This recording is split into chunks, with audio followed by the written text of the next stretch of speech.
ഒരു വേശ്യയായ സ്ത്രീ ഉണ്ടായിരുന്നു. ആ സ്ത്രീ മരണപ്പെട്ടപ്പോൾ അവളുടെ കുടുംബത്തിൽപ്പെട്ട ഒരാളെ ഒരു സ്വപ്നം കാണുകയാണ്. നരകത്തിലെ വെന്തെരിയുന്ന തീയിൽ അവൾ പ്രവേശിച്ചിട്ടുണ്ട്. എന്നിട്ട് ഒരു ഒട്ടിക്കഷ്ണം കൊണ്ട് ആ തീനെ അവൾ തടുക്കാനും ശ്രമിക്കുന്നുണ്ട്. ഇത് കണ്ടപ്പോൾ അയാൾ ചോദിക്കുകയാണ്, എവിടെ നിന്നാണ് ഈ തീനെ തടുക്കാൻ ഒരു ഒട്ടിക്കഷ്ണം എനിക്കിപ്പോൾ ലഭിച്ചത് എന്ന്. അപ്പോൾ അവൾ മറുപടി പറയാണ്, നിങ്ങൾക്കറിയാലോ ഞാൻ ജീവിതത്തിൽ ഒരു നന്മയും ചെയ്യാത്തവളാണെന്ന്. പക്ഷേ ഒരിക്കൽ ഞാൻ എൻ്റെ റബ്ബിന് വേണ്ടി ഒരു മിസ്കീനെ ഒരു റൊട്ടിക്കഷ്ണം സ്വതക്ക് കൊടുത്തിരുന്നു.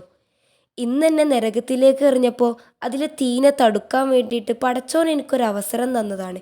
അന്ന് ഞാൻ ദാനം ചെയ്തതിൻ്റെ പ്രതിഫലമായിട്ട് ഒരു ഒട്ടിക്കഷ്ണത്തിൻ്റെ അത്രയെങ്കിലും ഭാഗം എന്നെ നരകം സ്പർശിക്കാതിരിക്കാൻ വേണ്ടിയിട്ട്. നമ്മൾ ചിലപ്പോൾ വലിയ നന്മകളൊന്നും ചെയ്തിട്ടുണ്ടാവില്ല, പക്ഷേ പരലോകത്ത് രക്ഷപ്പെടാൻ വേണ്ടിയിട്ട് പടച്ചോൻ നമുക്ക് ഒരുപാട് അവസരങ്ങളാണ് ഒരുക്കി വെച്ചിട്ടുള്ളത്. മനസ്സറിഞ്ഞ് മറ്റൊരാളുടെ മുഖത്ത് നോക്കി പുഞ്ചിരിച്ചാൽ പോലും പരലോകത്ത് അതിൻ്റെ പ്രതിഫലം ലഭിക്കും. ഫമൻ യഅമൽ മിസ്ഖാല ദർറത്തിൻ ഖൈറൻ യറ വമൻ യഅമൽ മിസ്ഖാല ദർറത്തിൻ ശർറൻ യറ. അപ്പോൾ ആരൊരു അണുവിൻ്റെ തൂക്കം നന്മ ചെയ്തിരുന്നുവോ അവനത് കാണും, ആരൊരു അണുവിൻ്റെ തൂക്കം തിന്മ ചെയ്തിരുന്നുവോ അവൻ അതും കാണും.